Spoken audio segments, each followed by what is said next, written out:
الرجیم بسم اللہ الرحمن الرحیم الحمد للہ الذی نور قلوب العارفین بنور معرفتہ واثبت فؤاد انبیائہ واولیائہ بقصص الانبیاء والمرسلین وأكمل إيمان المسلمين والمؤمنين بولاية علي أمير المؤمنين عليه السلام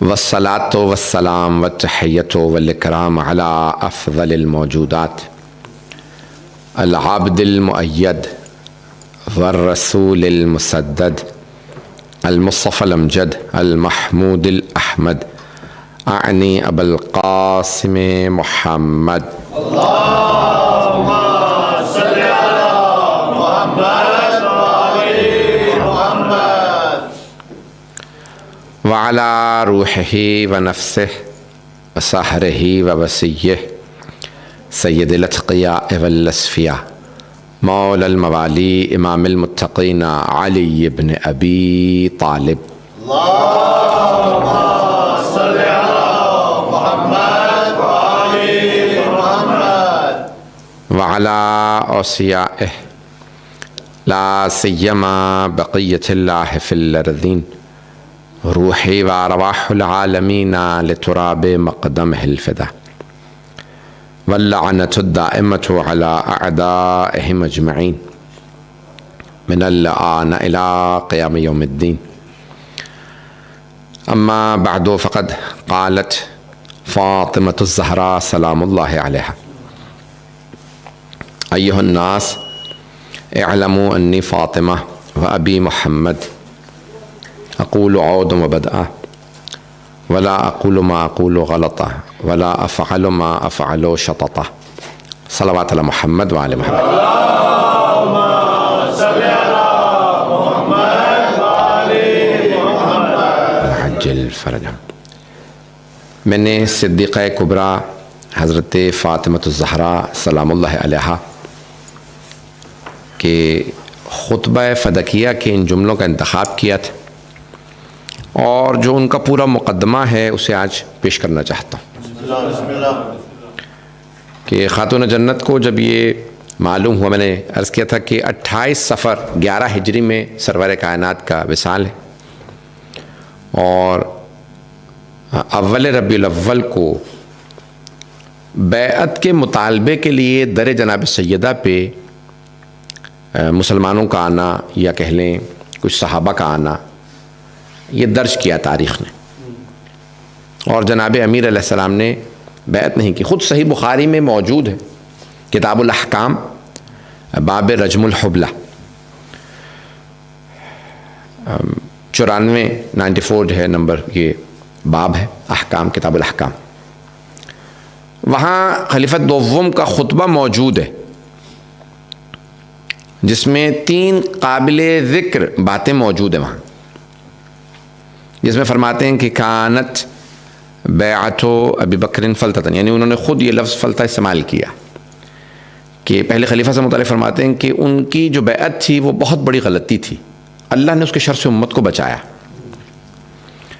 اور کنا نقرأ آیت الرجم فی زمان رسول اللہ، ہم آیت رجم رسول خدا کے زمانے میں تلاوت کرتے تھے. میں خلیفہ اول کے پاس لے کے گیا جب وہ جمع قرآن کر رہے تھے کہ یہ آیت تھی، انہوں نے کہا کہ مجھے ہر آیت پہ 2 گواہ چاہیے، آپ ایک ہیں، ایک اور گواہ لے آئیے. وہ گواہ نہیں لا سکے تو کہا کہ وہ انہوں نے آیت شامل نہیں کی. یہ خود تحریف پہ دلالت کرتی ہے یہ ان کی گفتگو یا ان کا خطبہ.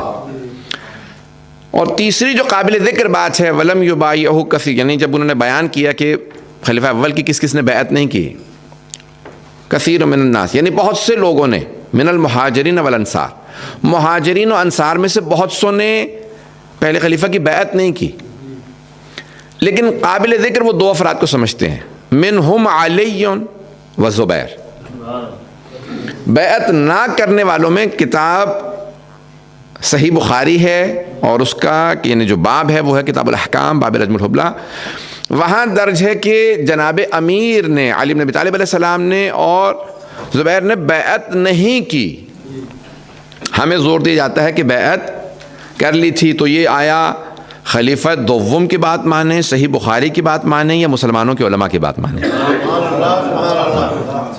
تو وہاں پہ خود موجود ہے, خلیفہ دوم فرماتے ہیں کہ علی و زبیر نے بیعت نہیں کی. اتنا ہی نہیں ہے, بلکہ اگر آپ تاریخیں اٹھا کے دیکھیں تو بہت سو نے بیعت نہیں کی. اوس اور خزرج دو بہت بڑے بڑے قبیلے تھے مدینے میں جب سرور کائنات تشریف لائے. توجہ ہے مجمع کی میرے ساتھ؟ اوس اور خزرج دو بڑے قبیلے. خزرج قبیلے کے سردار تھے حضرت سعد ابن عبادہ رضی اللہ عنہ, بہت بڑے سردار تھے, صحابی رسول ہیں. وہ مرتے مر گئے لیکن انہوں نے بیعت نہیں کی خلیفہ اول کی, انہوں نے بیعت نہیں کی. میں کوئی اختلافی بات نہیں کر رہا ہوں, یا آپ لائیو جانا چاہیں تو لے سکتے ہیں اور بعد میں پوسٹ کرنا چاہیں تو پوسٹ کر سکتے ہیں. میں کوئی اختلافی بات یا دل آزاری کی بات نہیں کر رہا. تو اب انہوں نے بیعت نہیں کی حضرت سعد ابن عبادہ نے رضی اللہ عنہ. اگر سارے کے سارے صحابہ جنتی ہیں, عادل ہیں, ثقہ ہیں,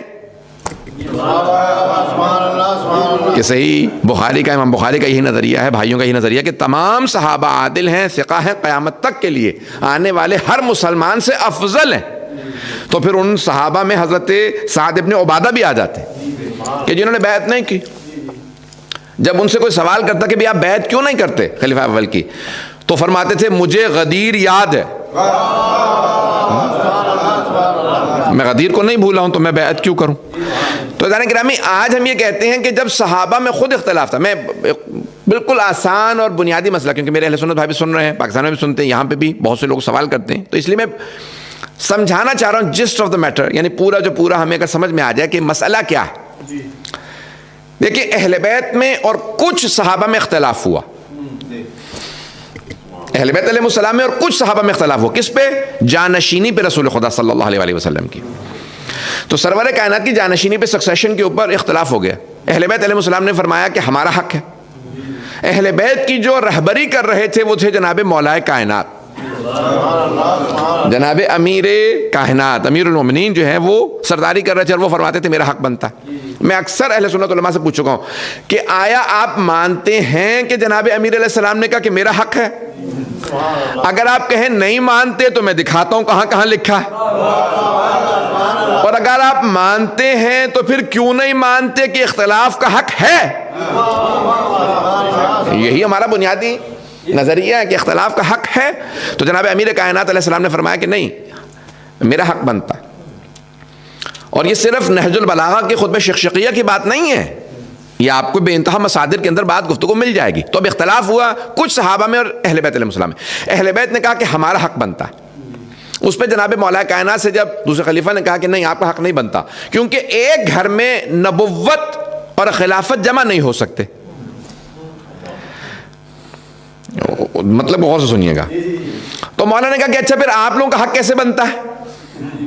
تو کہا کیونکہ ہم صحابہ ہیں. مولانا نے کہا مجھے تعجب ہے آپ کے استدلال پہ, صحابی ہونے سے تو جانشینی کا حق بنتا ہے, اور جو صحابی بھی رہا اور اہل بیت میں بھی ہو اس کا حق کیسے نہیں بنتا؟ تو اب یہ بہت بنیادی اختلافات ہیں. جناب حضرت عبداللہ ابن عباس رضی اللہ عنہ نے حافظ کل قرآن تھے, سب سے بڑے محدث مانے جاتے ہیں, سب سے بڑے مفسر بھی محدث بھی, کہ جن سے متعلق حضرت محمد حنفیہ سلام اللہ علیہ نے جناب امیر علیہ السلام کے فرزند اکبر ہیں, امام حسین علیہ السلام کے بعد, اور حضرت عباس سے بڑے ہیں. اپنی والدہ کے اکلوتے بیٹے ہیں, یعنی اپنے والدہ سے حضرت فاطمہ حنفیہ سے ان کا اور کوئی بہن بھائی نہیں ہے. تو وہ فرماتے ہیں کہ جب 67 ہجری میں 67 ہجری میں, ظاہراً بعض نے 68 بھی لکھا ہے لیکن شیخ عباس قمی کی تحقیق یہ ہے کہ 67 ہجری میں 67 ہجری میں جب ان کا انتقال ہوا, کل بھی میں نے تھوڑا سا وقت زیادہ لے لیا تھا, کوشش کروں گا وقت کے اندر بات کو مکمل کروں. جب ان کا انتقال ہوا تو حضرت محمد حنفیہ عمرے پہ گئے ہوئے تھے. انہوں نے مکے میں پناہ لے لی تھی جب مروان نے ان سے کہا کہ بیعت کرو, یزید کی بیعت کا مطالبہ کیا, پھر اپنی بیعت کے لیے کہا. تو انہوں نے کہا نہیں, میں بہت بد نصیب ہوں, میں نے علی کا ساتھ نہیں دیا, میں نے حسن کا ساتھ نہیں دیا, میں نے حسین کا ساتھ نہیں دیا, لیکن اب میں توبہ کر چکا ہوں, اب میں کسی اور کی بیعت نہیں کروں گا. پتہ نہیں بات پہنچ رہی ہے نہیں پہنچ رہی. اس کا مطلب ہے بنو امیہ کی بیعت نہ کرنا سب سے بڑے مفسر, سب سے بڑے محدث کی سیرت ہے. سب سے یہ میں نہیں کہہ رہا ہوں، حبر الامہ کہا گیا انہیں، سب سے بڑا مفسر مانا جاتا ہے، حافظ کل قرآن، رسول خدا کے چچا زاد بھائی، اور سب سے بڑے محدث ان کو مانا جاتا ہے۔ بعض افراد نے اعتراضات کیے ہیں، اب مولانا موجود ہیں اس لیے میں کوئی جسارت نہیں کرنا چاہتا، لاہور سے کسی نے ان کے خلاف تقریر میں کہہ دیا بہت کچھ حضرت عبداللہ ابن عباس کے خلاف، لیکن ابھی مجھے نجف اشرف جانے کا اتفاق ہوا، یعنی بار بار میں ہر سال جاتا ہوں، تو میں پورا انسائکلوپیڈیا لے کے آیا ہوں ایک بہت بڑے نجف اشرف کے مجتہد کا، جنہوں نے 21 جلدوں پہ حضرت عبداللہ ابن عباس پہ انسائکلوپیڈیا لکھا، اور ان کے تمام نظریات کو، ان کے تمام احادیث کو، انہوں نے جو کچھ تفسیر سے متعلق کہا ہے وہ سب وہاں پہ درج کیا، اور ائمہ علیہ السلام سے متعلق جو احادیث ہیں ان کے حق میں ان کو نقل کیا۔ تو اب یہ بہرحال میں اتنا تفصیل میں جانا نہیں چاہتا، بعض اوقات جو ہے وہ موضوع پھیل جاتا ہے، لیکن کیا کروں، مجبور ہوں۔ تو اب یہاں جناب محمد حنفیہ کہتے ہیں کہ جب وہ بیعت نہیں کر رہے تھے تو کہا کہ نہیں، آپ بیعت نہیں کریں گے تو میں آپ سے زبردستی بیعت لوں گا، ماروں گا، آپ کو قتل کر دوں گا۔ تو انہوں نے جا کے مکے میں پناہ لے لی کہ تم مجھ سے بیعت نہ لو۔ اس کے بعد پھر مدینے واپس نہیں آئے، مکے سے نزدیک ایک شہر ہے طائف، وہاں پہ رک گئے، وہیں ان کا انتقال ہوا۔ حضرت محمد حنفیہ جب عمرے پہ گئے ہوئے تھے تو ان کو خبر ملی کہ ان کا انتقال ہو گیا، حضرت عبداللہ ابن عباس رضی اللہ عنہ کا۔ وہ فوراً گئے ان کے جنازے میں، ان کو غسل و کفن دیا، ان کا جنازہ خود پڑھایا، اور جنازہ پڑھانے کے بعد انہیں طائف میں دفن کیا۔ تحفۃ الاحباب میں شیخ عباس قمی کہتے ہیں کہ واپس آنے کے بعد حضرت محمد حنفیہ نے امام سجاد علیہ السلام سے عرض کی، کہا کہ یہ ابن رسول اللہ یا یہ ابن اخی، یہ الفاظ استعمال کیے، میرے بھائی کے بیٹے، میرے بھتیجے، میں جب دفنا رہا تھا عبداللہ ابن عباس کو تو میں نے دیکھا کہ ان کو دفنانے کے بعد ان کی قبر کے اندر کبوتر مانند 2 نور کے پرندے چلے گئے۔ کبوتر نہیں تھے، پرندے نہیں تھے، لیکن نور کے 2 پرندے ان کی قبر میں گئے، میں نے اپنی آنکھوں سے دیکھے۔ یہ کیا تھا؟ تو کہا چچا جان، یہ عبداللہ ابن عباس کا قرآن کی تفسیر کا اور حدیث کا علم تھا، ان کے وہ 2 علوم تھے جو قبر میں ان کے ساتھ اترے ہیں۔ اب ائمہ علیہ السلام سے کہا بھئی بیت المال کا مسئلہ، جو جناب امیر علیہ السلام کا وہ گورنر بنائے گئے تھے بصرہ کی اور چلے گئے پیسہ لے کے، تو کہا کہ مولا نے انہیں معاف کر دیا تھا، ہم نے ان کو معاف کر دیا۔ امام حسن کا پھر یعنی ان ساتھ نہیں، پھر کربلا بھی ساتھ نہیں گئے، تو کہا ہم نے معاف کر دیا، انہوں نے توبہ کی، انہوں نے ہمارے دشمنوں کا ساتھ نہیں دیا۔ سب سے بڑا جو ملاک ہے نا کہ اگر آپ اہل بیت کے ساتھ نہیں کھڑے تو کبھی دشمنوں کے ساتھ نہ ملیں۔ پتہ نہیں بات پہنچی ہے نہیں پہنچی؟ تو بہت سوں کا مسئلہ یہ تھا کہ وہ دشمنوں کے ساتھ مل گئے، تو کہا وہ دشمنوں کے ساتھ کبھی نہیں ملے۔ تو جانے کہ یہاں مسئلہ یہ آ جاتا ہے جو میں پیش کر رہا تھا کہ حضرت عبداللہ ابن عباس نے جناب امیر سے سوال کیا، یا علی دوسرے خلیفہ نے شورا بنائی جس میں 6 افراد رکھے، سب کے ذہنوں میں نام ہوں گے کہ حضرت عثمان کا نام ہے، طلحہ، زبیر، عبد الرحمن ابن عوف، سعد ابن وقاص اور جناب امیر کائنات۔ ان 6 میں سے کوئی بھی خلیفہ بن سکتا ہے، لیکن ان 6 میں سے ہی بنے گا خلیفہ۔ انہوں نے شورا بنائی تھی۔ تو جب 3 دن بعد معاملہ ختم ہوا، فیصلہ ہو گیا تیسرے خلیفہ کی خلافت کا، تو حضرت عبداللہ ابن عباس نے سوال کیا، کہا یا علی کیا آپ شورا پہ راضی تھے؟ آپ نے فرمایا نہیں، میں شورا پہ راضی نہیں تھا۔ کہا اگر راضی نہیں تھے تو گئے کیوں تھے؟ کہا گیا اس لیے تھا تاکہ میں دوسرے خلیفہ کو جھوٹا ثابت کر سکوں۔ کہا کیسے؟ کہا کیونکہ کل جب میں نے کہا تھا نا میرا حق بنتا ہے خلافت پہ، تو انہوں نے کہا تھا نبوت و خلافت ایک گھر میں جمع نہیں ہو سکتی۔ پہنچ گئے حضرات۔ اور آج جب انہوں نے شورا میں میرا نام رکھا تو وہ کہہ رہے تھے انہی 6 میں سے کوئی خلیفہ بن سکتا ہے، یا وہ کل غلط بیانی کر رہے تھے یا آج؟ یا کل کہنا نہیں چاہیے تھا یہ خلیفہ نہیں بن سکتے کیونکہ رسول خدا کے خاندان سے، یا پھر آج میرا نام رکھ کے انہوں نے بتا دیا کہ نہیں بن سکتے، آج بن سکتے ہیں تو کل بھی بن سکتے تھے۔ میں وہی علی ہوں، وہی رشتہ ہے، نہ رشتہ بدلا، نہ علی بدلا، نہ بازو بدلا، نہ زبان بدلی۔ جب علی وہی ہے تو پھر ملاک کیسے، کرائٹیریا کیسے تبدیل ہو گیا؟ بات پہنچ رہی ہے نا جانے گرام؟ جانے گرام میں یہ سارا مسئلہ ہے۔ میں اس سے پہلے کہ فتح کے پورے معاملے کو پیش کروں، مجھے تمہیداً جملے پیش کرنے علماء کرام موجود ہیں، بہت میں موضوع کو پھیلانا نہیں چاہتا۔ بہت بڑے ہمارے ایک حوزے کا نام ہے نجف اشرف کا، ہیں ایرانی الاصل، تبریز کے متولد ہیں، اور نجف اشرف میں انہوں نے زندگی گزاری اور اپنی زندگی کے 35 سال وقف کر دیے صرف ولایت امیر المؤمنین۔ کہنا بڑا آسان ہوتا۔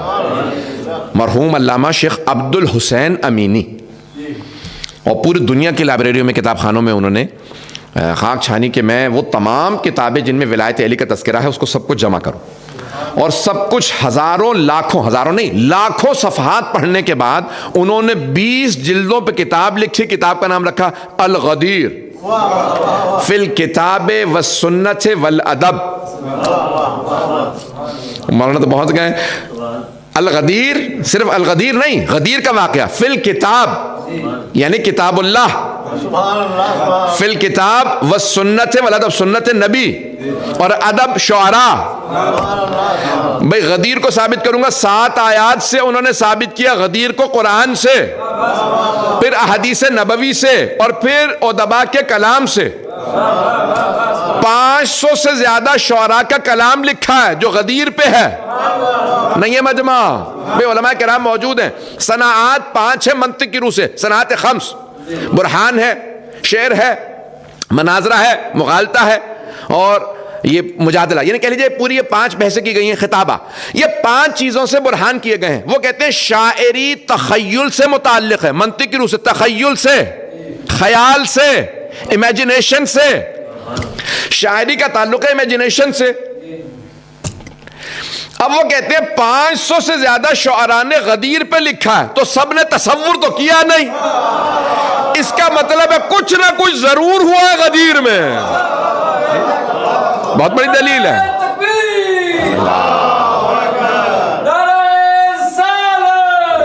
رسول اللہ.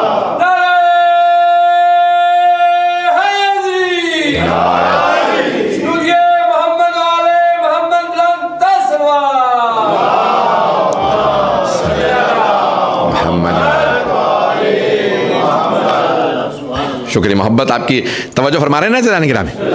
تو اب یہ ساری میں تمہید باندھ رہا ہوں جو بات ثابت کرنا چاہ رہا ہوں. سب صاحب الغدیر پوری دنیا میں گئے، حتیٰ لکھنؤ گئے ہیں، اور ظاہراً وہاں پہ تقریباً 11 مہینے رہے ہیں، اور کہتے تھے کہ مجھے نمازوں کے وقت کا صرف اذان سے پتہ چلتا تھا. کتاب خانے سے باہر نہیں نکلتے تھے، کتاب خانے میں رہتے تھے مسلسل. وہیں پہ ان کا اہتمام کیا گیا تھا ناصری لائبریری کے اندر. جب وہ 60 کی دہائی میں گئے، کیونکہ 1970 میں ان کا انتقال ہو گیا، 50 کی دہائی میں گئے، 20 جلدیں لکھی، 11 جلدیں چھپی ہیں، 9 جلدیں آج تک چھپ نہیں سکیں. میں نے خود ان کے بیٹے سے شیخ احمد امینی سے میں نے بات کی. میں نے کہا کہ بھی وہ 9 جلدیں، لوگ کہتے ہیں 20 ہیں، 11 چھپی ہیں، تو واقعاً کیا 20؟ انہوں نے کہا ہاں 20 ہیں. تو میں نے کہا کہ بھئی وہ باقی 9 جلدیں، کہا وہ چھوٹے کاغذ پہ لکھی تھیں، اور رجال کی بحث ہے، غدیر کے رجال کی بحث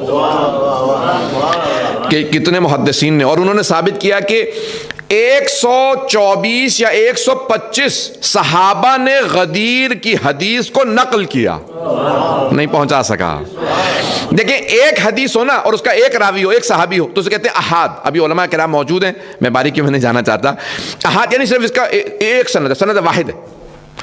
ایک سے زیادہ ہو متضافر ہے، متضاعف ہے. 10 یا اس سے زیادہ اسناد ہو تو کہتے ہیں متواتر. متواتر حدیث کا انکار انسان کو گنہگار بنا دیتا ہے. حدیث تو ایک احاد بھی ہو تو انکار اس کو گنہگار بنا دیتا ہے، لیکن متواتر حدیث کا انکار نہیں کیا جا سکتا، اس سے عقیدہ بنتا ہے. غدیر کا واقعہ تاریخی واقعہ نہیں ہے. 10 نہیں، 124 صحابہ کرام نے حدیث غدیر کو نقل کیا. اور پھر اس کے علاوہ جو محدثات ہیں، جو راویات ہیں، جو صحابیات ہیں، وہ الگ ہے. پتہ نہیں بات پہنچی یا نہیں پہنچی. تو اب انہوں نے الغدیر لکھی، تو بہرحال سب جگہ گئے. جب وہ جامعۃ الازہر گئے، میں سارا یہ مقدمہ تمہید آپ سوچ رہے ہوں گے کہ کہاں جا رہے ہیں مولانا، یہ ساری تمہید انشاءاللہ تعالیٰ اگر آپ پہنچ گئے تو محظوظ ضرور ہوں گے. تو جب وہ پہنچے صاحب الغدیر جامعۃ الازہر، تو شیخ الازہر نے کہا بھئی آپ شیعہ عالم دین ہیں، آپ کا پوری دنیا میں اس وقت چرچا ہے، الغدیر لکھ رہے ہیں، کچھ جلدیں چھپ بھی چکی تھیں، اور ادب انہوں نے ادبی حلقوں میں داخل کر دیا تھا واقع غدیر کو شعراء کے ذریعے. ادبی حلقوں میں چلی گئی تھی بحث. تو کہا کہ بھئی میں آپ کی دعوت کرنا چاہتا ہوں. انہوں نے کہا نہیں دعوت نہ کریں، زیادہ اچھا ہوگا. کہا کیوں؟ کہا مسئلہ یہ ہے کہ میں اکیلا شیعہ ہوں، آپ دعوت کریں گے تو تمام مفتی جو آئیں گے وہ سب کے سب دوسرے مسئلے سے تعلق رکھتے ہوں گے، تو میرے لیے مسئلہ بنے گا. میں اگر لوگ سوالات کریں گے جواب دوں گا، کسی کی دل آزاری ہو، میں رکوں گا نہیں، جواب دوں گا. بات پہنچ رہی ہے؟ انہوں نے کہا میں اگر کوئی سوال کرے گا، اعتراض کرے گا، پھر میں جواب دوں گا تو پھر کسی کو برا بھی لگ سکتا ہے. تو اس لیے میں نہیں آنا چاہتا. کہا کہ نہیں آپ ضرور تشریف لائیے گا, پھر ایک شرط ہے مجھ سے کوئی سوال نہ کرے. کہا ٹھیک ہے قبول. تو 80 سے زیادہ مفتیان جو مفتی تھے ان سب کو انہوں نے وہاں پہ دعوت دی. مفتیان کرام کو دعوت دی گئی, سب آ کے بیٹھ گئے. علامہ امینی کو صدر مجلس میں بٹھایا گیا اور کہا تشریف فرمائی. ایک صاحب نے سوال کر لیا, کہا آغا آپ آئے ہیں, ایرانی ہیں, نجف میں رہتے ہیں, تو ایک سوال یہ ہے بتائیے کہ آپ کا نظریہ کیا ہے, پہلے خلیفہ افضل تھے یا چوتھے خلیفہ افضل تھے؟ انہوں نے کہا بھائی میں پہلے کہہ چکا ہوں, شرط رکھی ہے مجھ سے سوال نہ ہو. تو انہوں نے فوراً جو شیخ الازہر تھے ان سے کہا کہ بھائی دیکھیے میں نے پہلے ہی آپ سے کہا تھا سوال نہ کریں, میں جواب دوں گا کسی کو برا لگ سکتا ہے. کہہ کہ چلیں ایک سوال ہو گیا آپ جواب دے دیجئے. کہا سوچ لیں آپ, جواب تو مجھے آتا ہے میں دوں گا اپنے مسئلے کے حساب سے. کہنے لگے کہ نہیں آپ جواب دیجئے. کہیں گے اچھا میں ایک تمام کے تمام یہ جو 80 سے زیادہ 84 85 84 85 جتنے بھی مفتی بیٹھے ہیں سب سے صرف ہاں یا نہ میں ایک جواب چاہتا ہوں, ہاں یا نہ میں سب کے سب میرے سوال کا جواب دیں. اب سب کے کان کھڑے ہو گئے کہ بھی ہے تو بہت بڑا عالم, اور شیعہ چھوٹا عالم بھی مجھ جیسا حقیر فقیر بھی چلا جائے نا تو سب پہ بھاری ہوتا. اہل بیت کی ولایت کا اثر ہی کچھ اور ہوتا. تو اب وہ کہنے لگے کہ بھئی ٹھیک ہے کیا سوال ہے آپ کا. کہا بھئی یہ حدیث آیا مستند ہے یا مستند نہیں ہے, صرف ہاں یا نہ. یہ آیا حدیث مستند ہے, من مات ولم یعرف امام زمانہ فقد مات میتۃ الجاہلیہ, جو بھی اپنے زمانے کی امام کے معرفت کے بغیر مر گیا تو وہ جاہلیت کی موت مرا, یعنی زمانہ جاہلیت کی, یعنی کفر کی موت مرا. توجہ, آیا یہ مستند ہے یا نہیں؟ آپ لوگ ہاں یا نہ میں جواب دیں. مستند ہے. تو اب مسند احمد بن حنبل میں امام احمد بن حنبل بہت بڑا نام ہے, انہوں نے لکھی ہے اپنی مسند میں. تو اب انہوں نے پہلے کہا مفتی صاحب آپ بتائیے ہاں یا نہ. انہوں نے کہا نہیں ہاں مستند تو ہے. انہوں نے دوسرے صاحب نے کہا بھائی ہاں یا نہ, بحث نہ کیجیے گا, مستند ہے, اوتھینٹک ہے یا نہیں؟ انہوں نے کہا نہیں مستند تو ہے, اس کے سند ہے, بغیر سند کے نہیں ہے. کرتے کرتے انہوں نے 80 سے زیادہ مفتیوں سے سوال کیا, سب نے کہہ دیا ہاں حدیث مستند ہے. کہیں گے اب بتائیے کیا فاطمہ الزہرا بنت رسالت اپنے زمانے کے امام کی معرفت رکھتی تھیں یا نہیں؟ پتہ نہیں بات پہنچی یا نہیں پہنچی. اب بات پہنچ گئی جانے گرا. تو انہوں نے فوراً سوال کیا کہ بتائیے کہ جناب سیدہ جناب فاطمہ الزہرا سلام اللہ علیہا دختر رسالت کیا اپنے زمانے کے امام کی معرفت رکھتی تھیں یا نہیں؟ آپ سب جواب دیجئے. ایک صاحب نے کہا مجھے بہت ضروری کام, میں انشاءاللہ کل آؤں گا پھر بات کریں گے. اٹھ کے چلے گئے. دوسرے صاحب نے کہا میں بھی جا رہا ہوں. کرتے کرتے سارے مفتی اٹھ گئے. شیخ الازہر نے کہا کہ آپ نے سارا کھانا خراب کر دیا, سب کا مزہ کرکرا کر دیا, اتنا میں نے کھانا بنوایا تھا. کسی نے کہا مسئلہ کیا ہے, تم لوگ جب میں سوال کرتا ہوں تو جواب کیوں نہیں دیتے؟ کہا مسئلہ تم خود جانتے ہو. یہاں اگر کوئی کہے نہیں جانتی تھی تو کفر کرے, اور اگر کہے جانتی تھی تو جس کے خلاف گئی تھی اسے نہیں مانتی تھی.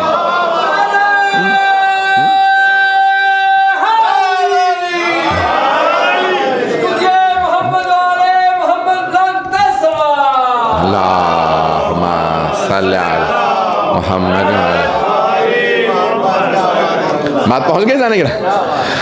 اگر یہ کہہ دیا جائے کہ ہاں جانتی تھیں تب بھی ہمارے لیے مسئلہ, نہ جانتی تب بھی ہمارے لیے مسئلہ, دونوں طرف سے ہم ہی پھنستے ہیں, آپ کا تو کوئی مسئلہ ہی نہیں ہے.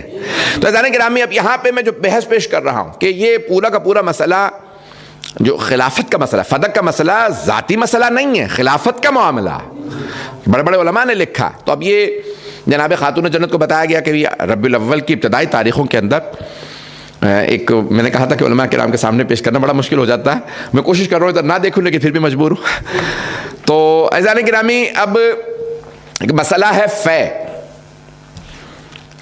خمس ہے, مال غنیمت ہے اور فے.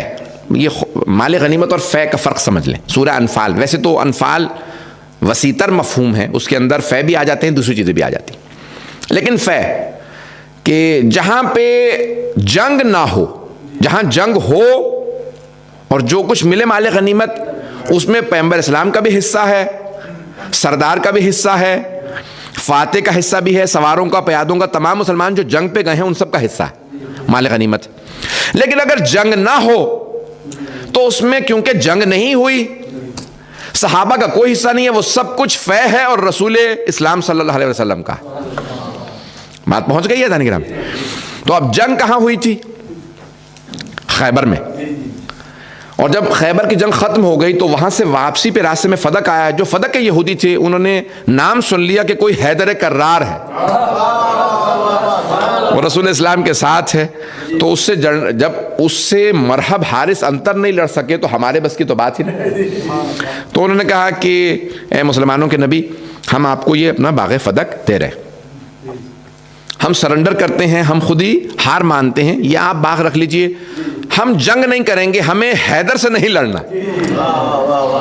اب رسول اسلام کو جب ملا تو ما افاء اللہ علیہ, یعنی اب قرآن کے کریم کی آیت ہے کہ اللہ فرماتا ہے کہ اللہ نے اپنے رسول کو دے دیا ہے جو تمہیں فے میں ملا, کیونکہ تم نے نہ گھوڑوں پہ سواری کی, نہ تلواریں اٹھائی, نہ نیزے چلائے, تم نے جنگ نہیں کی, یہ سب کچھ میرے رسول کا.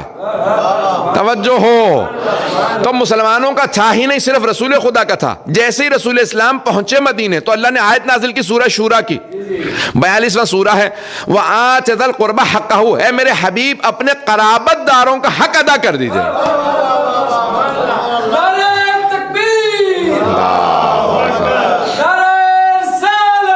یا رسول اللہ,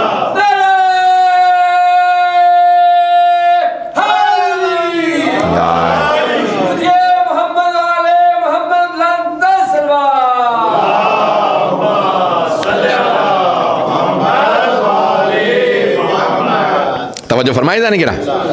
اب دیکھیں یہاں پہ امر کا صیغہ ہے, وَآتِ ذَا الْقُرْبَى حَقَّهُ, امر وَأَقِیمُوا الصَّلَاةَ. اب یہ علماء کرام موجود ہیں, وجوب پہ دلالت کرتا ہے. اصول فقہ میں کہتے ہیں کہ امر وجوب پہ دلالت کرتا ہے, وجوب پہ, جب تک کہ قرینہ نہ ہو.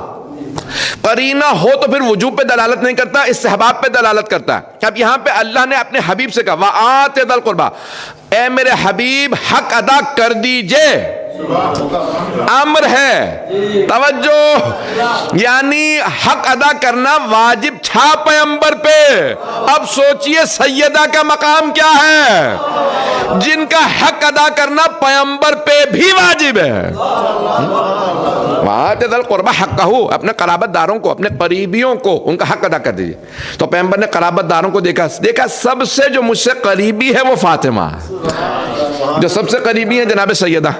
تو اب رسول اسلام نے فوراً بلایا اور جناب سیدہ سے کہا کہ میری دختر, یہ فدق آپ کا ہے. اور بعض علماء نے بحث کی کہ وہاں پہ ایک تحریر بھی آپ نے لکھی اور جناب سیدہ کے نام پہ اس کو منتقل کر دیا. اس وقت جناب سیدہ نے فوراً جناب امیر کو بلایا, کہا کہ یا ابا الحسن, میں تو کبھی فدق جاؤں گی نہیں, تو اس کی ساری ذمہ داری آپ کے ہاتھوں پہ.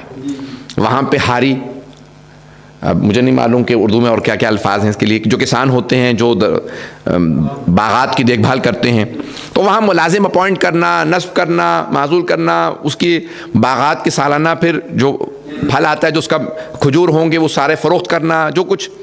یہ اللہ نے جناب فاطمہ الزہرا ہی کے لیے کیوں کہا کہ ان کو دے دیجئے, کیونکہ اللہ بھی جانتا ہے یہ خدیجہ کی بیٹی ہیں. مال خدیجہ اسلام پہ خرچ ہوا تھا, اللہ جانتا ہے یہ بیٹی ایسی ہے جو ماں سے افضل ہے, اگر اسے فدق دوں گا تو یہ مال جوڑیں گی نہیں, مسلمانوں پہ خرچ کریں گی. میں جملہ کہنا چاہتا ہوں, وہ اور ہیں جو دولت جوڑ کے غنی بنے, آل محمد وہ ہیں جو راہ خدا میں سب کچھ لٹا دیں.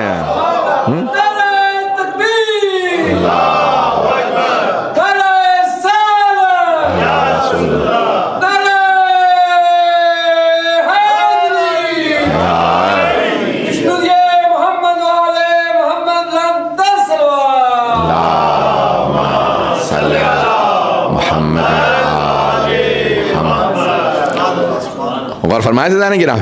تو اللہ نے بھی حکم دیا کہ ایسی بی بی کو خیبر عطا, یہ فدق عطا کیا جائے. تو جانے گرامی, اب آج علماء نے لکھا ہے کہ اس زمانے کے 70,000 دینار اس کی آمدن تھی سالانہ. کتنی؟ 70,000 دینار. علماء کرام یہ میں آپ کی خدمت میں پیش کر رہا ہوں, 70, یعنی سونے کے سکے, درہم نہیں, توجہ, چاندی کے سکے نہیں, سونے کے سکے.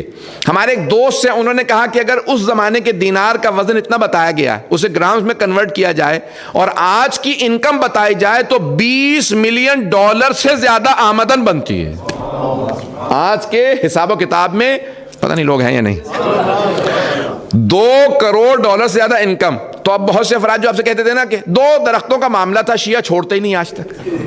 پتہ نہیں لوگ ہیں یا نہیں. بہت سے لوگ کہتے تھے کہ کہیں 2 درختوں کا معاملہ, مولانا 2 درخت نہیں آپ کو بھولتے آئے, جہاں جہاں سن لو آپ سے فدق سن لو ہر جگہ پہ 2 درخت تھے. ایسا کیا ایسے کہ قیامت آ گئی تھی؟ اولا تو 2 درختوں کا معاملہ نہیں تھا, بہت بڑا باغ تھا.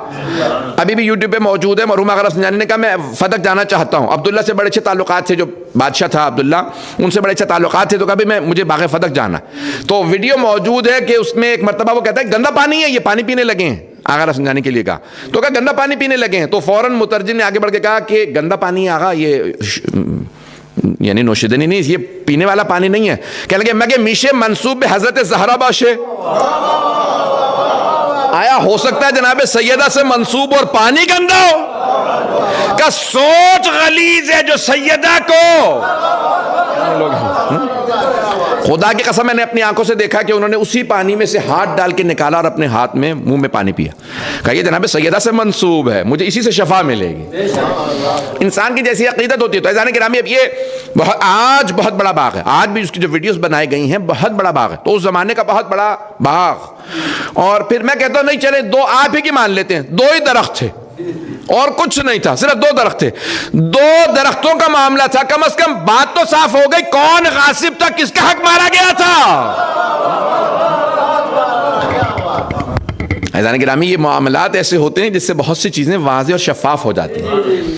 تو اب یہاں پہ جب باغ فدق پہ اس زمانے میں کہتے ہیں کہ یہ چلے میں اس کو بڑے اپنے انداز سے پیش کروں گا, سادہ اور آسان بنانے کی کوشش کروں گا. کہ ہوتا یہ ہے کہ جب کوئی حکومت میں آ جائے نا تو کہتا ہے جو اپوزیشن میں ہے, میں اب منصب پہ آ گیا ہوں, اگر کوئی اپوزیشن میں ہو, کوئی میرا مد مقابل ہو, تو اس کو کمزور کیا جائے, اس کی تضعیف کی جائے. تو پہلا طریقہ یہ ہوتا ہے کہ اس کا مال و دولت چھین لیا جائے, باغات چھین لیے جائیں, تاکہ جو اطراف میں لوگ ہیں وہ ان کی تقویت نہ کر سکے, انہیں سپورٹ نہ کر سکے. جب تنہا ہوگا اسے خود کھانے کے لالے پڑے ہوں گے تو کسی کو سپورٹ نہیں کر سکے گا. تو عزیزان گرامی اسے کہا جاتا ہے نیچ ہتھ کنڈے استعمال کیے جاتے ہیں بہت سے سیاست کے, کہ انسان دوسرے کی تضعیف کرے اپنے مد مقابل کی. تو انہوں نے کیا کیا, ان کے جتنے باغات ہیں, صرف فدق نہیں, جناب امیر کے بھی تمام باغات چھین لیے گئے. آپ نے سنا ہوگا علماء سے ممبر سے کہ جناب امیر علیہ السلام یہودی کے باغ میں کام کرتے تھے. کبھی تصور کیا کیوں, جن کے خود اپنے اتنے باغات, اتنا کچھ؟ کیونکہ جب سب کچھ چھین لیا گیا تو ایک مرتبہ حکومت کی طرف سے کہا گیا علی کو کوئی مدینے میں مزدوری نہ دے, ان کا سوشل اور فائنینشل بائیکاٹ کیا جائے. یعنی ان کو صرف یعنی پورے معاشرے میں کوئی سلام نہ کرے. یہ جو جناب امیر باہر جاتے کوئی سلام نہیں کرتا تھا. سوشل بائیکاٹ اور فائنینشیل بائیکاٹ, یعنی ان کو خبردار کوئی ملازمت دے, ہم نے سب کچھ چھین لیا. اور مولا ظواہر پہ چلتے تھے, جو جناب قمبر کے ہاتھ میں پتھر رکھے اور کہیں کہ یہ سونا میں بدل جائے گا, اور بدل جائے. انہیں کو ضرورت نہیں تھی, لیکن یہ تمام مصائب جن سے گزرے ہیں اہل بیت علیہ السلام, تو ان کا بائیکاٹ کیا گیا. اب ایک مرتبہ جو یہ فے ہے, اور جناب سرور کائنات نے 8 ہجری میں خود اپنی زندگی میں جناب سیدہ کو 7 یا 8 ہجری میں دے دیا. بات واضح ہے 8 ہجری میں. آئیں ذرا اب میں پورا مقدمہ پیش کروں گا, ٹائم تو گزر چکا ہے, مجھے وقت کا بھی لحاظ ہے. میں پوری کوشش کروں گا کہ 20 منٹ کے اندر اندر پورا مقدمہ پیش کر دوں. عزیزان گرامی جناب سیدہ کے دروازے پہ دستک ہوئی. کچھ لوگ آئے ہاری جو فدق پہ کام کرتے تھے. بی بی نے آواز دی, کیا بات ہے, کون؟ کبھی بھی ہم آپ کے نوکر ہیں, سب باغ فدق میں کام کرتے تھے, کیوں آئے ہو؟ کہ ہمیں حکومت نے برطرف کر دیا, نکال دیا, ہمیں ایکسپیل کر دیا, ہمیں نوکری سے نکال دیا, ہمیں سب کو مارا اور آپ کے باغ پہ قبضہ کر لیا. کیوں؟ کہ انہوں نے کچھ نہیں بتایا. کیسے ایسے قبضہ کر سکتے ہیں؟ کہ انہوں نے قبضہ کر لیا, ہم سب کو مار کے نکال دیا. جناب سیدہ نے وارننگ دی. بعض علماء نے یہاں تک لکھا کہ 3 دن تک بی بی پیغام بھجواتے نہیں کہ باز آ جاؤ, اپنی حرکتوں سے باز آ جاؤ. پھر ایک مرتبہ جناب اسما کو بلایا. حضرت اسما بنت امیس حضرت جعفر طیار کی بیوہ تھی, کہ ابوبکر کے عقد میں کچھ عرصہ رہی, پھر جناب امیر علیہ السلام کے عقد میں آئیں گے بعد میں. انہیں بلایا. کبھی یہ کیا ہو رہا ہے سب؟ کبھی بھی میں تو, میرا دل آپ کے ساتھ تھا, آپ کے ساتھ ہے, ہمیشہ آپ کے ساتھ رہے. جو کچھ ہو رہا ہے اس میں ہمارا کوئی حصہ نہیں, حکومتوں کے جو بھی معاملات. بیوی نے ایک مرتبہ کہا, فضہ ام ایمن میرے خاندان کی یعنی بنی ہاشم کی ساری خواتین کو بلاؤ. بیوی نے سب بیویوں کو بلایا, اور بلانے کے بعد کہا مدینے میں بات عام کر دو کہ میں راضی نہیں ہوں, جو کچھ ہو رہا ہے میں ناراض ہوں. مدینے میں بات پھیل گئی کہ بی بی ناراض ہیں. اس کے بعد بی بی نے ایک مرتبہ کہا کہ اب میں خود جاؤں گی تاکہ کوئی یہ نہ کہے کہ اتمام حجت نہیں ہوا تھا. پتہ نہیں بات پہنچ رہی ہے نہیں پہنچ رہی, سن رہے ہیں حضرات غور سے؟ بی بی نے کہا اتمام حجت کروں, خود جاؤں گی تاکہ کوئی یہ نہ کہے اگر ہمیں بتا دیتی کہ ناراض ہیں, ان کا حق ہے, تو ہم واپس کر دیتے. بی بی نے کہا میں خود جاؤں گی. اب چاروں طرف اپنی جو سیکنڈ تھرڈ کزن سی بی بی کی, یعنی جو آپ کی رشتہ دار تھیں, بنی ہاشم کی خواتین تھی, سب سے کہا برقعے لو, میرے چاروں طرف رہنا. بی بی سخت پردے کی پابند, کہا چاروں طرف میرے بیبیاں رہیں, میں دربار جاؤں گی, میں مسجد جاؤں گی, سوال کروں گی. ایک مرتبہ روایت کے الفاظ ہے جب جناب سیدہ جانے لگی تو آواز دی, کہا فضہ میرے بابا کا امامہ لا دے. اپنے بابا کا امامہ منگوایا. مجھے آج تک ثابت نہیں کہ کھولا یا نہیں کھولا, بی بی نے امامہ منگوایا اپنے بابا کا. کہا فضہ میرے بابا کا عصا لا دے. اپنے بابا کا عصا منگوایا. میرے بابا کی ردا لا دے. ردا کو سر پہ رکھا.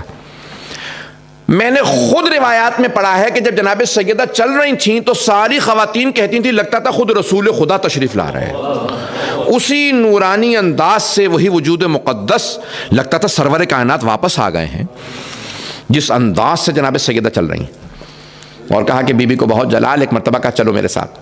آئیں اور آنے کے بعد ایک مرتبہ خطبہ دیا جو میں کل پیش کر چکا ابتدائی, اور اس کے بعد پھر ایک مرتبہ جو مسند رسالت پہ آ گیا تھا اس سے خطاب کیا. سننا پسند فرمائیں گے تو میں پورا کا پورا پیش کرنا چاہتا ہوں. اب جناب خاتون جنت نے ایک مرتبہ مخاطب کیا جو اہل مسند تھا, اس سے کہا کہ کیا بات ہے, تم نے باغ فتح پہ قبضہ کیوں کر لیا؟ جب یہ سوال کیا تو اس نے کہا کہ بی بی نے فرمایا یہ میرا ہے, باغ فتح میرا ہے. تو اس نے کہا کہ بھئی اگر آپ شاہد لے آئیں, گواہ لے آئیں تو میں دے دوں گا آپ کو. کوئی گواہ کہہ دے کہ یہ آپ کا ہے. بی بی نے کہا گواہ میرے پاس موجود ہیں, علی بن ابی طالب میرے گواہ ہیں. تو جناب سیدہ نے ایک مرتبہ جناب امیر کی طرف اشارہ کیا کہ علی بن ابی طالب میرے گواہ. بعض کہتے ہیں کہ جناب امیر اس وقت خود مسجد میں موجود نہیں تھے, گھر میں تھے. میں نے یہ بھی روایات خود دیکھی ہیں کہ جناب امیر صاحب, تو کہا علی میرے گواہ ہے, یعنی میں ابھی بلاتی ہوں اور وہ گواہی دیں گے. کہا نہیں, میں علی کی گواہی قبول نہیں کروں گا. کہا کیوں؟ کہا کیونکہ وہ آپ کے شوہر ہیں. تو بی بی نے فرمایا کیا قرآن کریم میں اللہ کی کتاب میں ہے کہ شوہر کی گواہی بیوی کے حق میں قبول نہیں؟ اس نے کہا نہیں, قرآن میں تو نہیں ہے.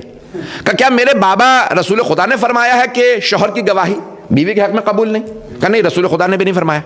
کہا پھر کیوں قبول نہیں کرے گا؟ کہا نہیں, بس میں قبول نہیں کروں گا. دلیل نہیں ہے میرے پاس, نہ قرآن سے نہ حدیث سے, لیکن قبول نہیں کروں گا.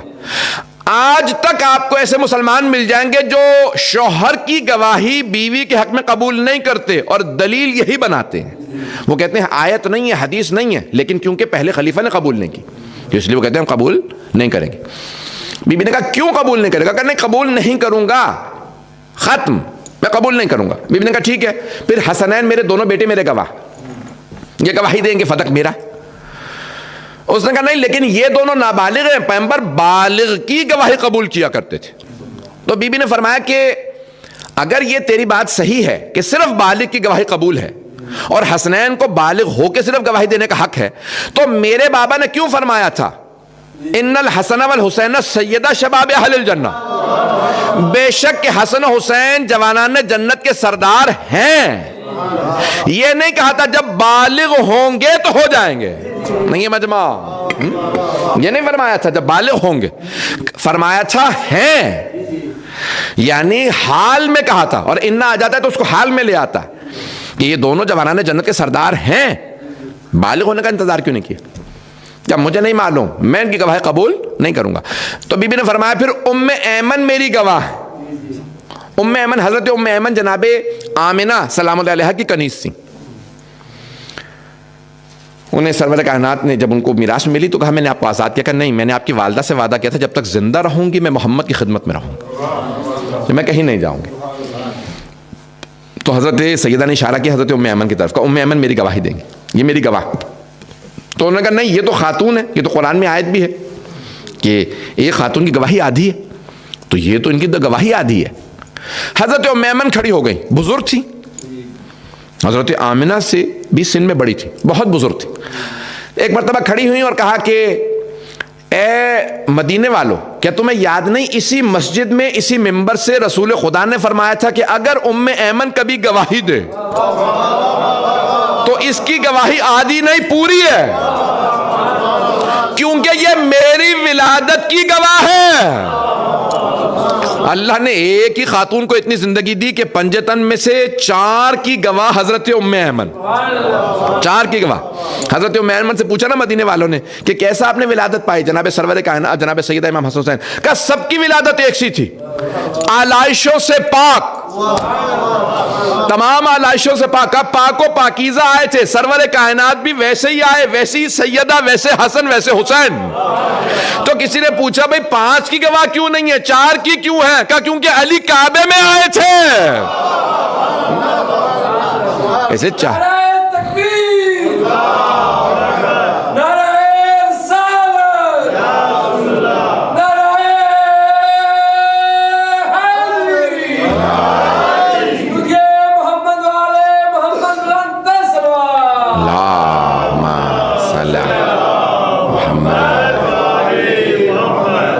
توجہ فرمائیں گے جانے گرامی؟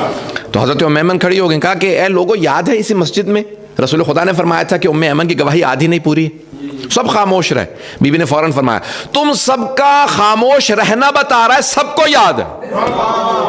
بہت بڑا جملہ، خدا کی قسم جب میں نے پہلی مرتبہ پڑھا تھا نا تو 18-20 سال، مجھے یاد نہیں کب میں نے پڑھا، تو مجھے سمجھ میں نہیں آیا اتنی ذہانت صرف ایسی ہی خاتون کو مل سکتی ہے جس نے سرور کائنات کو پالا، جس نے سیدہ کو پالا۔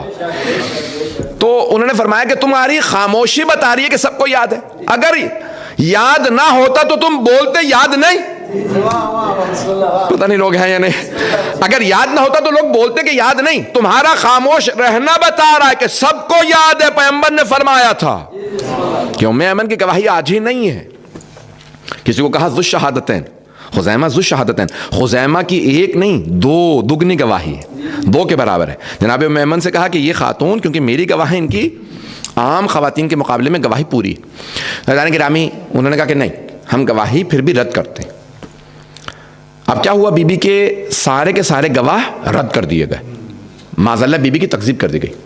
حضرت سید علی میلانی قوم مقدس میں بہت بڑے عالم علم کلام کے سب سے بڑے ماہر مانے جاتے ہیں اس وقت، تو وہ فرماتے ہیں سب سے بڑا ظلم جناب سیدہ پہ فدق چھیننا نہیں بلکہ بی بی کی تکذیب ہے، بی بی کو جھٹلانا ہے۔ وہ کہتے ہیں جسے اللہ نے صدیقہ کبریٰ کہا، ان کی تکذیب کر دی گئی کہ نہیں ہم نہیں مانتے۔ میں نے یہاں ابھی مکمل نہیں کیا ہے، اگر مجھے اجازت نہیں تو میں مکمل کر دوں بحث۔ اب یہاں جناب خاتون جنت نے سوال کیا کہ تم نے میرے گواہوں کو تو رد کر دیا، یہ سب گواہی دینے کے لیے تیار تھے کہ یہ باغ فدق میرا ہے، تم نے گواہ رد کر دیے، یعنی تم کہتے ہو کہ باغ فدق میرا نہیں ہے۔ میرا تم سے یہ سوال ہے کہ بتاؤ باغ فدق کس کا ہے؟ بات پہنچی؟ میرا نہیں ہے تو کس کا؟ تو اب حاکم نے کہا کہ نہیں، یہ باغ فدق رسول خدا کا ہے۔ بی بی نے کہا اچھا یہ مانتے ہو کہ رسول خدا کا ہے؟ توجہ، یہ تو مانتے ہو نا کہ رسول خدا کا ہے؟ کہا ہاں یہ تو مانتا ہوں، یہ رسول خدا کا ہے۔ تو کہا اگر رسول خدا کا ہے، میرے بابا کا ہے، تو پھر میرا نہیں پہنچے۔ اگر میرے بابا کا ہے تو یہ میرا ہے۔ یبن ابی قحافہ اترث اباک ولا ارث ابی، کیا تو اپنے باپ کا وارث ہے، میں اپنے باپ کی وارث نہیں ہوں؟ لقد جئت شیئا فریا، تو اسلام میں ایک نئی بدعت ڈال رہا ہے کہ بیٹیوں کی میراث نہیں ہوتی۔ اگر تو یہ مانتا ہے کہ میرے بابا کا ہے تو پھر میرے بابا کے بعد یہ میری میراث ہے۔ اس نے کہا نہیں، آپ کے بابا کا تو ہے لیکن آپ کو میراث میں نہیں ملے گا پھر بھی، یعنی پہلے رد کر دیا کیونکہ پیغمبر نے اپنے حیات طیبہ میں جناب سیدہ کو ہبہ کر دیا تھا، ان کا تھا۔ اور اب اگر ان کا ہے، اس نے کہا کہ نہیں رسول خدا کا، تو بی بی نے کہا پھر میراث ہے۔ اگر میرے بابا کا مانتا ہے، پتہ نہیں لوگ ہیں یا نہیں، پہلے تو کہا فہ ہے، میرا ہے، پہلے سے میرے پاس ہے، اور قاعدۃ الید کے تحت ثابت کیا کہ میرا ہے، جس کو بعض لوگوں نے کہا کہ نہیں اس سے ثابت نہیں۔ جب جناب سیدہ سلام اللہ علیہ فرما رہی ہیں، یہ قانون ہے جو سرور کائنات نے دنیا کو دیا، قاعدۃ الید، ہاتھ، ید کو کہتے ہیں ہاتھ عربی میں، قاعدۃ الید یعنی انگلش میں کہا جاتا ہے لا آف پوزیشن۔ یہ انگریزوں نے پوری دنیا میں قانون رائج کروایا ہے اور انگریزوں نے اسلام سے لیا۔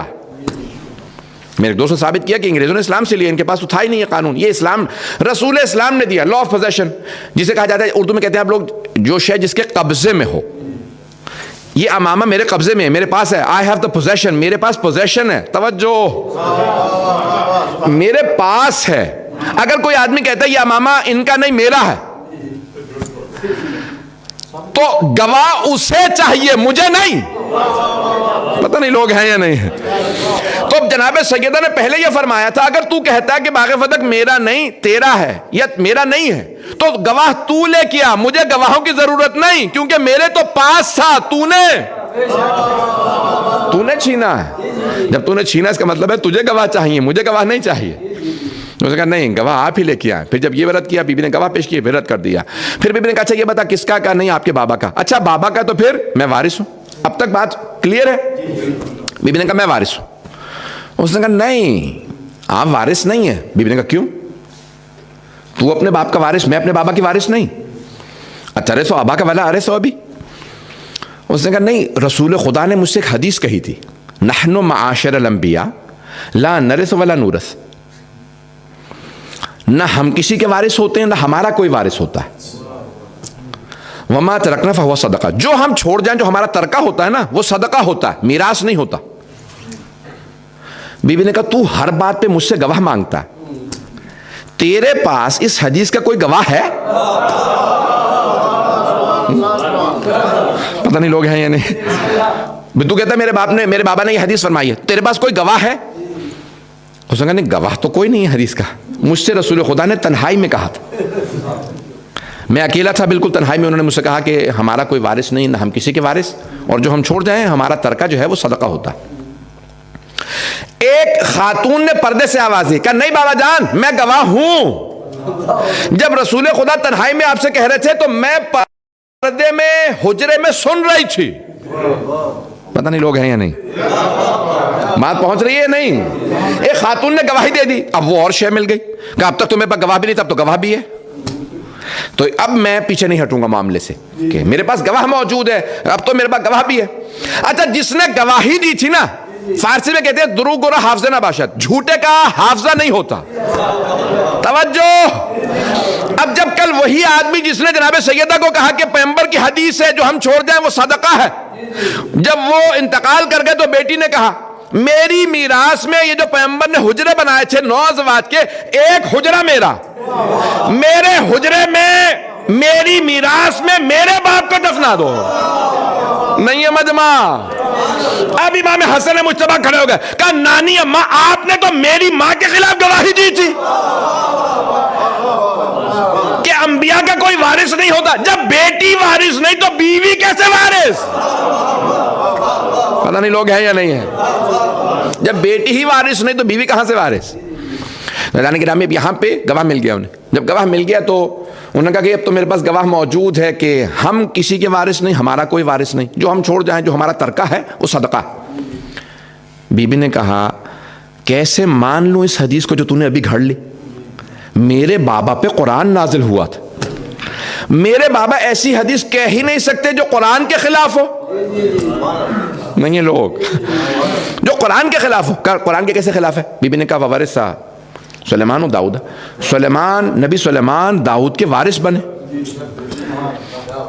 داؤد نبی، سلیمان نبی، جو وارث ہے وہ بھی نبی، جس کے وارث بنے وہ بھی نبی.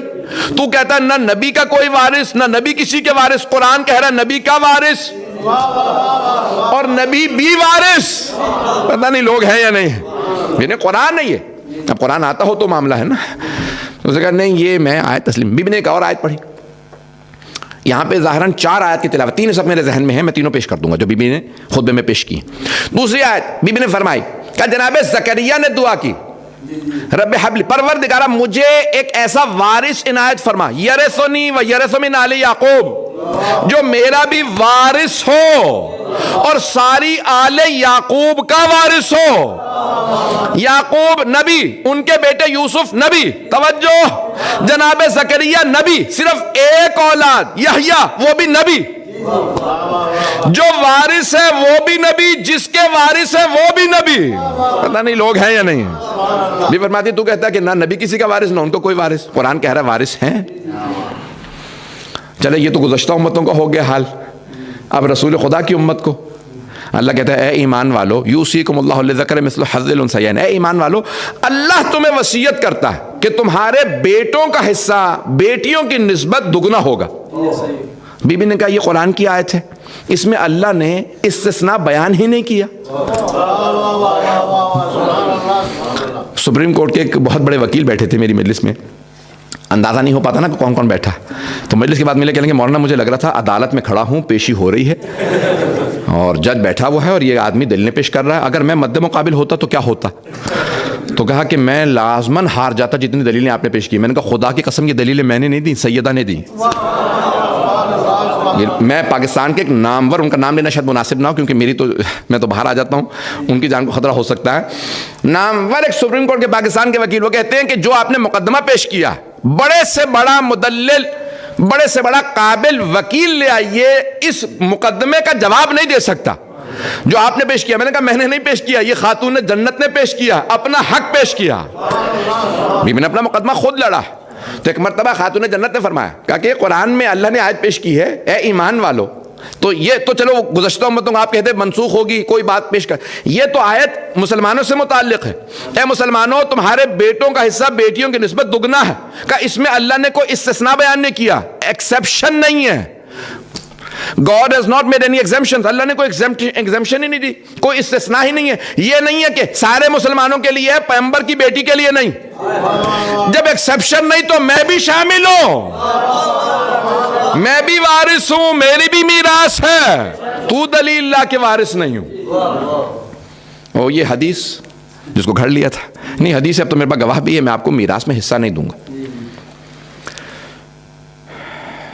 اب ایک مرتبہ جناب سیدہ نے ایک جملہ کہا، وقت تمام ہو چکا، کہا تم سمجھتے ہو، بہرحال ایک اور روایت ہے جو غیر معروف ہے لیکن میں نے دیکھی ہے، اور ابھی پاکستان میں ایک عالم دین نے 20 سے زیادہ حوالے اس روایت سے متعلق بھائیوں کی کتابوں سے چھاپ دی کہ بی بی نے تحریر پیش کی اور تحریر پڑھنے کے بعد کہا رسول خدا کی تحریر ہے، نہیں ہے لوگ۔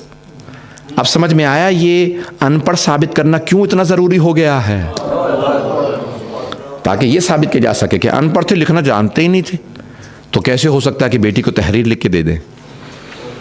تو ایک مرتبہ کہا کہ یہ تحریر تو رسول خدا کی، دستخط رسول خدا کی، مہر رسول خدا کی، دوست کو دی، دوست نے پڑھی اور ایک مرتبہ تحریر کو پھاڑ دیا۔ بعض نے یہ لکھا کہ نہیں، تحریر رسول خدا کی نہیں تھی بلکہ پہلے نے تحریر لکھ کے دی کہ میں نے دے دیا، دوسرے نے تحریر کو پھاڑ دیا، مجھے اس سے بحث نہیں۔ تو ایک مرتبہ تحریر کو پھاڑنا تھا کہ جناب سیدہ کے آنسو شروع ہو گئے۔ اس مقام پہ بیوی نے ایک جملہ کہا ہے، میری سب سے درخواست ہے ذرا کوشش کیجیے گا ادراک ہو، میرا وعدہ ہر آنکھ میں آنسو آئے گا۔ تو بیوی نے ایک مرتبہ روتے ہوئے جملہ کہا، فرمایا کہ آج تم نے میرے مقدمے کو رد کر دیا، لیکن یاد رکھنا یہ مقدمہ ختم نہیں ہوا، میں روز قیامت دوبارہ یہ مقدمہ پیش کروں گی، والحکم اللہ، اس دن حاکم خود خدا ہوگا، والزعیم محمد، میرا مقدمہ لڑیں گے، میرے وکیل ہوں گے میرے بابا محمد مصطفیٰ، میرے گواہ ہوں گے علی مرتضیٰ۔ پھر بی بی نے رو کے فرمایا پھر میں دیکھتی ہوں کون میرا مقدمہ رد کرتا ہے۔ بی بی کی آنکھوں میں آنسو، بی بی تڑپنے لگیں۔ یہاں میں رو کے جملہ پیش کر رہا ہوں، میرے ساتھ چلیے گا، آج میں کوشش کروں گا وقت کے اندر مصائب کو مکمل کروں۔ ایران کے ایک بہت بڑے خطیب ہیں، ابھی بھی زندہ ہیں، مجالس پڑھتے ہیں، میں نے اس سال بھی دیکھا یا میں فاطمیہ کی مجالس پڑھ رہے ہیں، بہت بوڑھے ہو چکے ہیں، بہت بزرگ ہیں، شیخ حسین انصاریان۔ وہ کہتے ہیں کہ میں ایک تہران میں مجلس پڑھ رہا تھا، مجلس میں نے ختم کر دی، جناب سیدہ کے مصائب پڑھے، کہا جب مجلس ختم ہو گئی تو مجھے آواز آئی کہ ایک آدمی ابھی بھی رو رہا ہے، کہا میں نے دیکھا کہ مجلس ختم ہو گئی، ماتم شروع ہو گیا، ماتم ہوتا رہا، طویل ماتم ہوا، ماتم ختم ہوا، سننے میں آیا کہ زیارت ہو رہی ہے، پھر بھی ایک آدمی رو رہا ہے، کہا میں نے دیکھا کہ انہوں نے دسترخوان بچھانا شروع کیے، تبرک چن دیا گیا، میں نے دیکھا پھر بھی ایک آدمی کے رونے کی آواز آ رہی ہے، کہا اب مجھ سے رہا نہیں گیا، میں اٹھا، میں تلاش کرنے لگا یہ کہاں سے آواز آ رہی ہے، جا کے دیکھا ایک آدمی بیٹھا رو رہا، میں قریب گیا، جا کے سوال کیا کیا بات ہے، آپ کو میرے کس جملے نے اتنا رلا دیا؟ تو آغا انصاریان کہتے ہیں کہ ایک مرتبہ اس نے رو کے کہا کہ آغا میں ہڈیوں کا ڈاکٹر ہوں. کہ میں ہڈیوں کا ڈاکٹر ہوں. آپ نے ابھی پڑھا بی بی کی پسلیاں شکستہ تھیں. آغا اس بات پہ رو رہا ہوں کہ اگر انسان کی ہڈی ٹوٹ جائے نا تو جب ہڈی کو ہلائیں تو تکلیف ہوتی ہے, لیکن اگر پسلیاں ٹوٹ جائیں تو ہر سانس پہ درد محسوس ہوتا ہے. ہر سانس پہ تکلیف محسوس ہوتی. کہ آپ نے پڑھا سیدہ کی پسلیاں ٹوٹ گئی تھی. میں یہ سوچ سوچ کے رو رہا ہوں, بی بی اتنے مہینے زندہ رہی, ہر سانس پہ محسوس کرتی تھی ہائے بابا. بی بی ہر سانس پہ درد محسوس کرتی تھی. اجرکم اللہ, اجرکم اللہ. بھائی ہر امام نے جناب سیدہ کو یاد کیا. امام محمد تقی علیہ السلام بہت کم سن تھے, 5 برس کے تھے. ایک مرتبہ رونے لگے. امام رضا نے سوال کیا, بیٹا کیا بات ہے, اتنا کیوں تڑپ رہے ہیں؟ کہا بابا مجھے اپنی دادی یاد آ رہی ہیں. بابا مجھے اپنی دادی کی ٹوٹی پسلیاں یاد آ رہی ہے. بابا میں ان کے سارے دشمنوں سے بدلہ لوں گا. امام رضا علیہ السلام بھی رونے لگے. ہر امام نے جناب سیدہ کے مصائب کو یاد کیا ہے. میں آج قوم مقدس کے ایک بہت بڑے مرجع کے جملے سن رہا تھا, کسی نے مجھے کلپ بھیجا. اب وہ 101 برس کے 102 برس کے ہو گئے ہیں, بہت بزرگ ہیں, ضعیف ہیں. اب وہ مجلس نہیں پڑھ پاتے, لیکن جملہ کہہ رہے تھے کہ میری طرف سے جناب سیدہ کی نسل سے تمام سادات سے کہہ دو کہ آج بی بی کی شہادت ہے, بی بی کی شہادت پہ ننگے پاؤں باہر آئے. کہے بی بی آپ نے سارے نسل کو سلام بھیجا تھا, ہم آپ کے سلام کا جواب دینے آئے. آپ کے مصائب میں رو کے بتائیں گے, ہمیں آپ کے مصائب یاد ہیں. اجرکم اللہ, اجرکم اللہ. میں 4 سے 5 منٹ کی زحمت دوں گا, کوئی رونے میں بخل نہ کرے. مجھے معاف کر دیجئے گا, اگر دیکھ سکے تو دیکھیے گا, نہیں تو سب آنکھیں بند کر لیں. کچھ دیر کے لیے میرے ساتھ مدینے چلیے. علامہ امینی سے کسی نے کہا آقا کیا بات ہے, باب جبرائیل سے مسجد نبوی میں جانا مستحب ہے, کیا بات ہے آپ یہاں سے کیوں نہیں جاتے؟ کہا جانتے ہو یہ باب جبرائیل کیا ہے؟ کہا نہیں آقا نہیں جانتے. کہا یہ جناب امیر کے گھر کا دروازہ ہے, یہاں جناب امیر کے گھر کا دروازہ ہے. کہا آقا یہاں سے کیوں نہیں جاتے؟ کہا جب بھی یہاں آتا ہوں نا اس دروازے پہ مجھے سیدہ کے مصائب یاد آ جاتے ہیں. میں نے خود کتابوں میں پڑھا, کچھ شیعوں نے زور دیا, علامہ امینی کا ہاتھ پکڑا کہ آج ہم آپ کو ضرور اس دروازے سے لے جائیں گے. کہا جیسے دروازے پہ لائے نا شیخ امینی بلند آواز سے رونے لگے. جب رونے لگے دوسری طرف مومنین لے گئے, اچانک علامہ امینی زمین پہ گر گئے. جب وہ پانی چہرے پہ ڈالا نا ہوش میں آئے تو پوچھا آقا کیا بات ہے؟ کہا ہائے سیدہ جب جلتا ہوا دروازہ گرا. اجرکم اللہ, اجرکم اللہ. میں نے ایک روایت پڑھی تھی, آج اسے پڑھنا چاہتا ہوں, مجھے معاف کر دیجئے گا. کل میں انشاءاللہ بی بی کی پوری شہادت پڑھوں گا. ایک روایت کے چند جملے سن لیجئے. 2 روایات آج پیش کروں گا. ایک روایت میں نے گزشتہ دنوں پڑھی تھی, میرے پاس حوالہ جات اس کے موجود ہیں, کہ جیسے ہی ایک مرتبہ کسی ملعون نے دروازے پہ آنے کے بعد کہا علی کو باہر نکالو نہیں تو میں گھر کو آگ لگا دوں گا. جناب سیدہ نے فوراً برقع سر پہ رکھا, چکی چلا رہی تھی, چکی کو چھوڑا, دروازے پہ آئیں, دونوں ہاتھ دروازے پہ رکھے. کہا میں تمہارے نبی کی بیٹی ہوں, شاید اسے پتہ نہ ہو. تو اس نے کہا وَإِن, چاہے نبی کی بیٹیوں میں دروازے کو آگ لگا دوں گا, علی کو نکالو. جیسے ہی دروازے کو آگ لگی نا تو جناب امیر بہت تیزی سے باہر آئے. کیوں؟ جناب سیدہ کے رونے کی آواز بلند ہوئی تھی. علامہ محمد باقر مجلسی کہتے ہیں ایک مرتبہ جناب امیر نے کسی کے گریبان میں ہاتھ ڈالا اور اسے اٹھا کے زمین پہ پٹک دیا. سینے پہ پاؤں رکھ کے ایک جملہ کہا کہ اگر مجھ سے رسول خدا نے وعدہ نہ لیا ہوتا یا علی میرے بعد تلوار نہ اٹھائیے گا، یہ سب برگشت کر جائیں گے، یہ سب پلٹ جائیں گے، تو میں آج تیرا قتل کر دیتا. اس نے آواز دی، کہا کہ قنفذ، اور سب کو آواز دی کہ علی تلوار نہیں اٹھائیں گے، گلے میں رسی ڈال دو. بس بھی ایک مرتبہ جو روایت میں پیش کرنا چاہتا ہوں، جناب امیر کو جب لے جانے لگے تو روایت کے الفاظ ہے جناب سیدہ نے مولا کی ابا میں ہاتھ ڈالا، کہا میں اپنے سرتاج کو لے جانے نہیں دوں گی. تو ایک ملعون نے آواز دی کہ قنفذ سیدہ سے ابا کا دامن چھڑا. قنفذ نے تازیانہ اٹھایا، بس تازیانے کا چلنا تھا، سیدہ کے ہاتھ سے ابا کا دامن چھوٹا.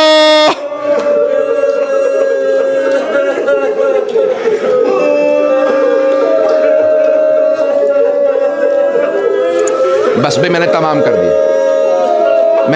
کر دیا. میں 2 روایتیں پڑھنا چاہتا تھا، دوسری روایت سن لیجئے. تاریخ میں 3 ایسے غسل دینے والے ہیں جو غسل چھوڑ کے رونے لگے. پہلے جناب امیر المؤمنین ہیں، معصوم کو صرف معصوم غسل دے سکتے ہیں. رات کا وقت تھا، جناب امیر پانی ڈال رہے تھے، اچانک جناب امیر نے آواز دی سیدہ آپ جانتی ہیں پورے جسم پہ پانی ڈالنا واجب ہے، یہ ہاتھ ہٹائیے.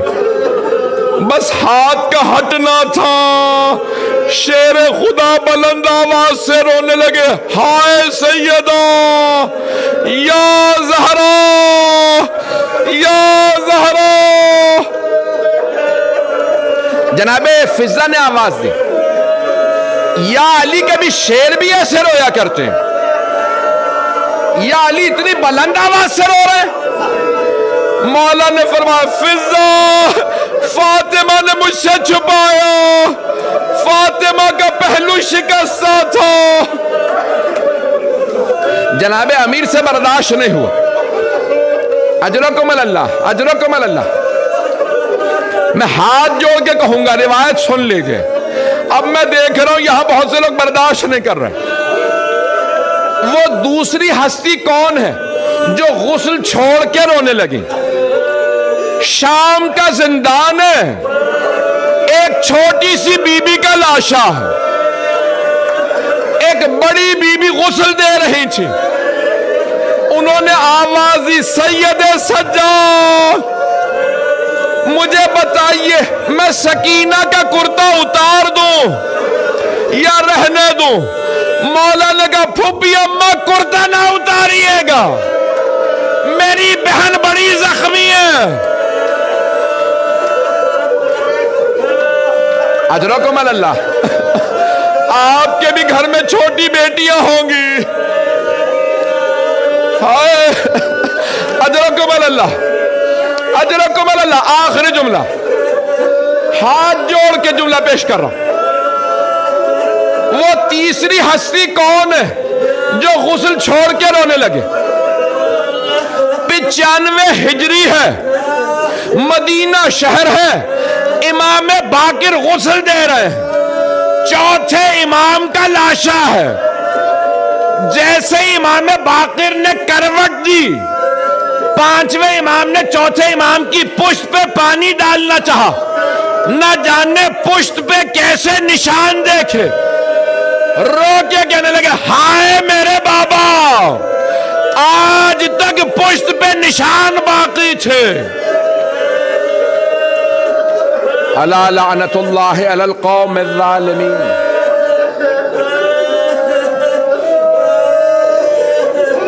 وَسَيَعْلَمُ الَّذِينَ ظَلَمُوا أَيَّ مُنْقَلِبٍ يَنْقَلِبُونَ.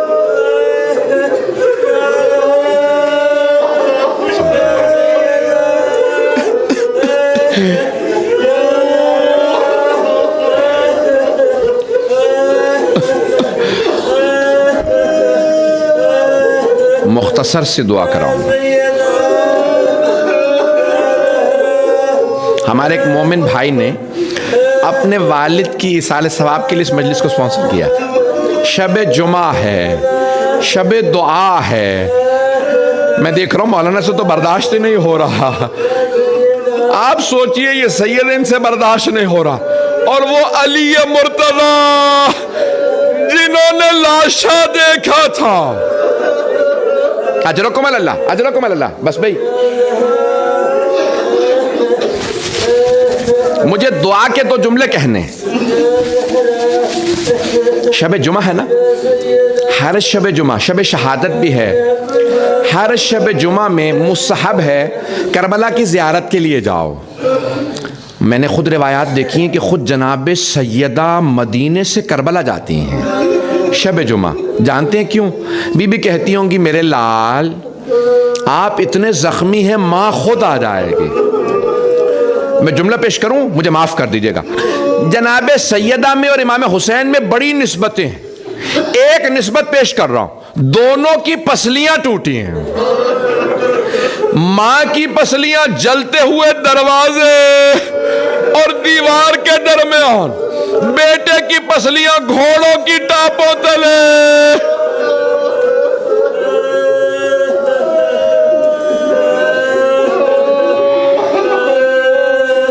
خدا کی قسم یہ بڑے سخت جملے ہیں کہ جناب سیدہ جب شہادت سے پہلے مدینے کے گھر گھر جاتی تھی نا جناب امیر اور امام حسن حسین علیہ السلام کے ساتھ, تو مدینے میں یہ بات عام ہو گئی کہ سیدہ رات میں سب سے کہتی ہیں کہ کیوں علی کا ساتھ نہیں دیتے. تو کسی ایک نے کہا کہ علامت کیا ہے؟ کہ سیدہ خود آتی ہیں. کہا وہ برقعے میں آتی ہیں, تمہیں کیسے معلوم؟ اب سارے مدینے والے دیکھنے لگے. ایک آدمی نے کہا نہیں یہ فاطمہ نہیں.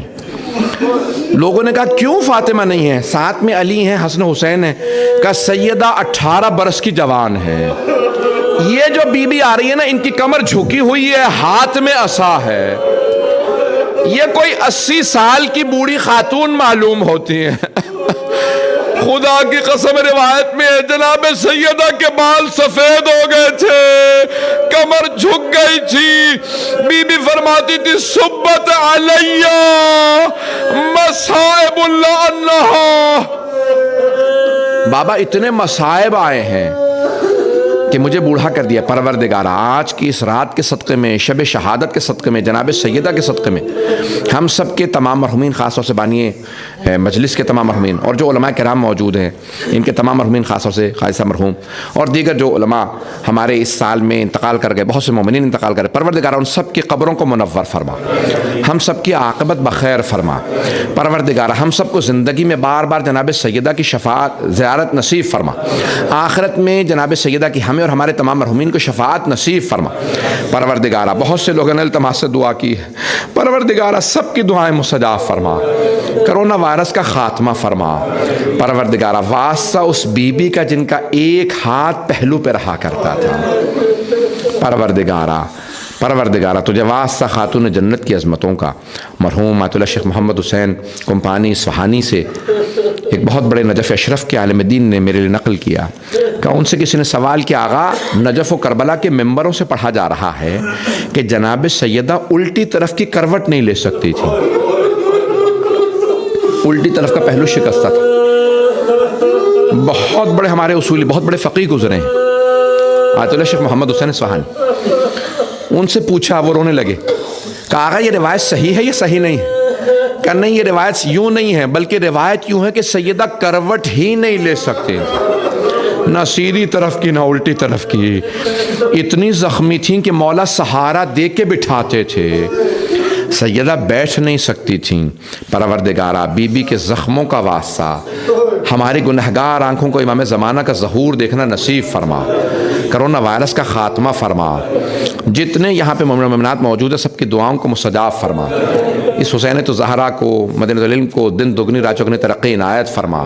خدمت کرنے والوں کے توفیقات میں اضافہ فرما. پروردگارہ بانیان مجلس, شرکت کنندگان, پڑھنے والے, سننے والے جتنے یہاں موجود ہیں سب کی توفیقات میں اضافہ فرما. ہم سب کو پروردگارہ جنت البقیع دوبارہ تعمیر ہوتا دیکھنا نصیب فرما. دشمنان اہل بیت کو نیست و نابود فرما. داعش و طالبان کو آل سعود کو غارت فرما. ربنا تقبل منا انك انت السميع العليم بحق محمد وآله الطيبين